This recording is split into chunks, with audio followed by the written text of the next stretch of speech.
Hello guys, magandang hapon sa inyong lahat. Nandito naman po tayo sa aking pag-shoutout dito sa buong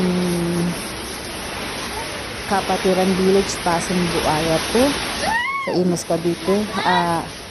Po'y nagpapaliwanag sa inyo na ang trek po natin na taga-barangay official dyan na sikapin po natin na lagi po natin i-check ang likod ng creek para po sa lahat at nang hindi po nagbabaha dahil sa may buong kapatiran at hindi lang po sa kapatiran at buong, hindi po sa lahat ng dinadaluyan yan.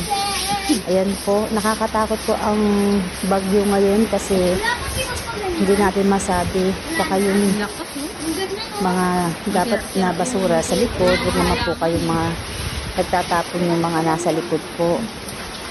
Guys, ito po yung sa likod namin na tumataas po ang tubig. Ano po, lagi niyo pong pansinin yan na naka-open po yung daluyan ng tubig doon sa likod para hindi po tayo nagbabaha. At sikapin po natin na mag-ingat po tayo lahat sa bawat isa, araw-araw, lalo na ngayon may tagugyo. Ingat po kayo at God bless po sa mga opisyalis at sa mga tao dyan sa buong kapatiran. naman yung aming mga Ingat at lalo sa mga anak po at buti pamilya. mahigpit ang tali. Ayan po ang kataas ng tubig ngayon dyan. Buti na ayos na rin po ni Papa yan bago siya namatay at papasalamat kami at naging maayos ang likod namin. Lalim na. Kung hindi lang po sa amin, hindi po maayos yan ng